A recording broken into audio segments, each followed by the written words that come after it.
Alors j'ai entendu une histoire récemment d'un rave que j'adore, le rave Amrami, un très très grand rave en Israël, un des plus grands Mezaki Arabim de la génération. Un jour il y a une femme qui vient le voir, récemment, et qui lui raconte qu'elle a fait venir son papa qui était enterré au Maroc depuis 10 ans pour l'enterrer en Israël.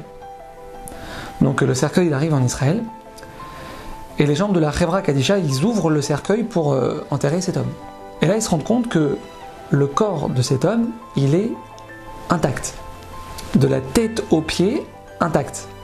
10 ans dans la terre, il n'a pas bougé le corps, un miracle. Alors le Rav Amrami, il est choqué. Il demande à cet homme, il lui dit, mais c'était qui votre papa? Qu'est-ce qu'il faisait dans la vie votre papa?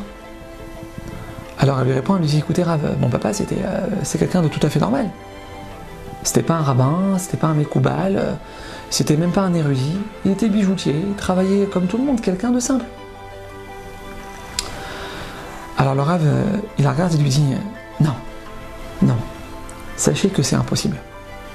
Ce genre de miracle, Hachem les fait que à des gens qui sont très spéciaux.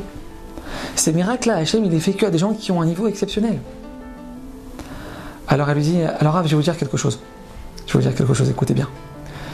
Il y a une chose que notre papa il faisait, qui nous a tout le temps impressionnés.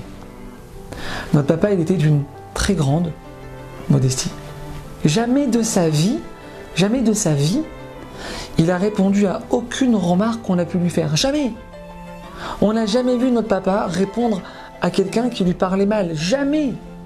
Notre papa, il s'est jamais disputé avec qui que ce soit. Il fuyait les disputes comme la peste. Jamais de sa vie, il s'est disputé avec personne. Alors le Rav Amrami regarde cette femme et il dit, ah ok, maintenant je comprends. Mes amis, toute une vie sans se disputer avec personne. Quel exploit! Tu rentres à la maison le soir, ta femme elle te dit, dis-moi, c'est à cette heure-ci que tu rentres?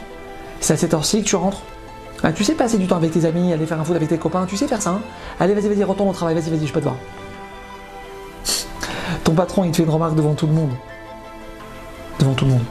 Madame, vous êtes mon pire employé depuis que j'ai ouvert mon bureau, sachez-le. Devant tout le monde. Et tu dis rien. Rien. Tu réponds pas. C'est une des choses les plus dures à faire, mes amis. Il n'y a aucun doute sur ça. Mais on ne peut pas s'imaginer. À ce moment-là, mes amis, ce qu'on déclenche comme miséricorde dans le ciel sur nous, sur notre famille.